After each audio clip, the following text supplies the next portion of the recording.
Hey guys, mulltiy here. Today we talk again about the DPS tier list for the upcoming raid in Cataclysm, Dragon Soul. The raid is coming in around 1 week, so let's focus on this topic. I already made a list like around 6 weeks ago. Today is just a refresher. Some things change a little bit because of the data that we have now, and also I forgot last time enhancement Shaman, which I definitely will not forget today. So let's hop into it. On the left side you can see Warcraft logs. It's on 25 players, heroic. You can definitely also change here a little bit. Damage to bosses, damage that is definitely changing something for some specs like Balanced Druid, Elemental Shaman. Overall, on most specs it don't change that much, so yeah, let's hop over it. We go just here, spec or class by class, spec by spec, just like it is here, and we put them in. We start with Frost Decay. Frost Decay last time was for me in the B tier. I would only put it now into the top of the C tier. I think it's a decent spec, but not more, not less, and I don't see a lot of things happening which put Frost Decay much higher. Kind of the same is happening to Unholy Decay. I had it last time into the A tier. Maybe I would now only put it into the top of the B tier or the bottom of the A tier. That's maybe something that we will change in this video moving forward. Next one is Balanced Druid, which is here pretty insanely strong on 4th place. Going only to damage to bosses, it drops quite a lot, which is kind of crazy. So that's maybe one of the hard classes to predict, but I'm quite positive about Balanced Druid. I would put it into A tier. I think it's doing quite well. It scales pretty good with gear, so it's also maybe a little bit depending. Are you one of the guys in your raid that gets maybe the items first, and so on and so on and so on. And you will also develop more and more damage over the next phase, so maybe on the first week it would be not A tier, but then moving forward into the raid tier can make it quite strong. Feral Druid is another not so good spec, just to make it clear. I had it last time in the C tier, and that's where I leave it right now. Just not a good spec, which leads to Marksman Hunter or Hunter overall. Quite sad, to be honest, that I think we have two very bad specs with Marksman and Beastmastery Hunter. I would just not recommend them. Just not recommend to play them because we have Survival Hunter, which is much stronger. As you can see here, it's here pretty decent placed when we are damage overall and damage to bosses. It drops for sure, but I'm also here quite positive about Survival Hunter. I think it's something that I would consider a little bit stronger than Unholy Decay. That's why I will put it already into the A tier. So good spec, best Hunter spec in the game by far, so yeah, you will see them a lot at the end of the day. Arcane Mage, another pretty interesting one. It has a quite low play rate, if I'm not wrong. Fire, Frost, Arcane. Okay, a little bit more than I expected, to be honest, but it is quite low. Okay, so is it here in the middle of the pack, I would say, and it's also when you switch around to damage to bosses, it's here a little bit higher. But let's face it, I think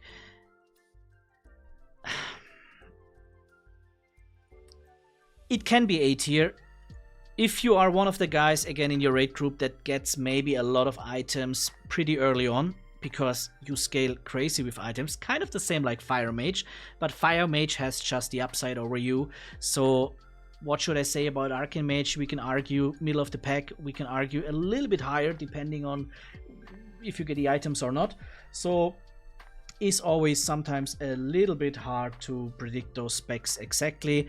Then we have Fire Mage. Fire Mage is on top of the crown. I would say if there would be an S+ tier, I think I would put Fire Mage there. And then last and least is definitely a Frost Mage, one of the 3 worst specs in the game right now when it comes to DPS, because of Arcane and Fire. There's no reason to play to play Frost Mage, thanks God. So yeah, just go for the other specs. Next one is Retribution Paladin. I had it last time into the B tier, and I will also leave it there. It's a decent spec, nothing special. They bring some unique things like the aura and so on and so on. So I think you will see in every raid between minimum 1 and 3 Paladins. But yeah, that's it. It's a decent spec. It can be quite bursty, so maybe later on could make a little bit better damage than in the early stages. But yeah, let's see. Then we have Shadow Priest. Shadow Priest is a thing. I last time had it only into the B tier, and this time I think I will put it into the A tier. 6 weeks ago I only had it into the B tier, on the top of the B tier, but I think this time I will put it into the A tier because I think it can definitely take here a battle with those specs overall. I think Shadow Priest is a good spec if you get the 4-set piece pretty early and you have some other items which are pretty strong in Cataclysm for casters, then you definitely can compete with all your other casters in the raid, in my opinion, besides maybe Fire Mage, and we will see what is coming again. All 3 rogue specs are pretty decent in my opinion. We have 2 specs with Asa and Combat that I would just put in the middle of the pack. It's definitely nice to play them, nothing bad overall with them. And then we have Sub Rogue that I would rank higher. I had it last time into the S tier. I'm not so sure anymore about this, but I definitely see it still pretty strong, as you can see it also here. So where we put it, also about the legendary daggers and stuff like this, I think it can still make the bottom of the A tier. Like I said, also here maybe a little bit depending on your gear priority in the raid with the other melees, but yeah, I think we can do it like this. That maybe could lead to Asa Rogue if you want to make a change here. I think Asa Rogue could be also kind of the lower end of the A tier, so let's keep it like this with the rogues. Next one is Elemental Shaman. Elemental Shaman is crazy if you look on this here.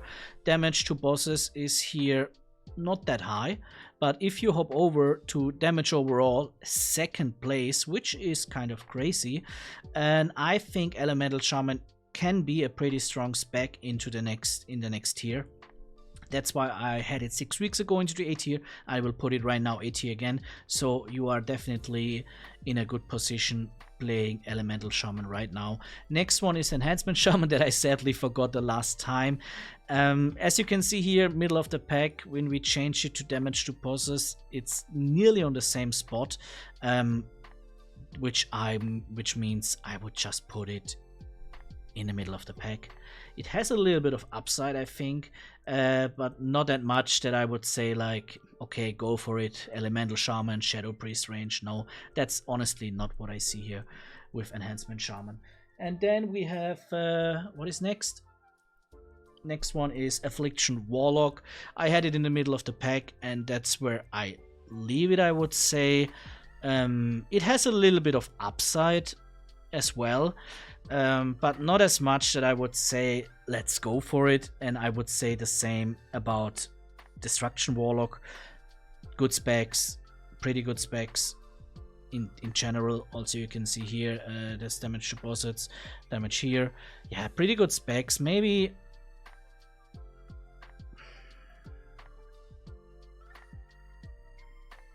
it's always hard to find where you put something in A tier, where you put something into the B tier. I think at the end of next phase they could be A tier, but I don't think that they will be A tier in the first 2, 3, 4 weeks. So it's a little bit hard to say for me where I would put them. Yeah, but right now I let them. I keep them. I keep them at the B tier, but in a very positive upside potential. Next one, Demo Warlock. Demo Warlock, as you can see here, pretty much on top. The other one as well. I think at the moment it's the 2nd best spec in the game. and I think it will continue to save that spot for the next phase. And then we have two warrior specs with arms and fury. Yeah, as you can see here, arms pretty much on top. We can also change to damage to bosses. Again, 4th place, which definitely puts him into the S tier. I think it has also a little bit upside potential, because now we're heading into the last phase. Warrior, very gear dependent, best gear available, so upside potential is there. But let's also face it, I don't see the same for Fury Warrior. But I have a good day and I want to be friendly to my warrior folks. I think I would put it in the end of the B tier. That's my tier list for the upcoming raid.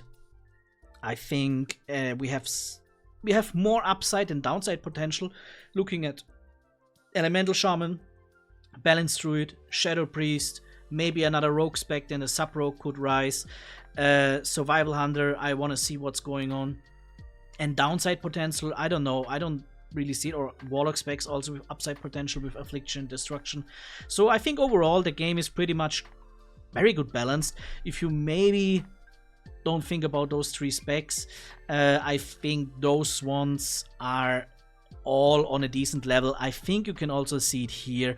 If you look down this list, it looks pretty tight together, besides the first 2 specs and the last 3 specs. And that's it for this video, guy. Good luck in your new raid. Have fun. See you. Bye bye.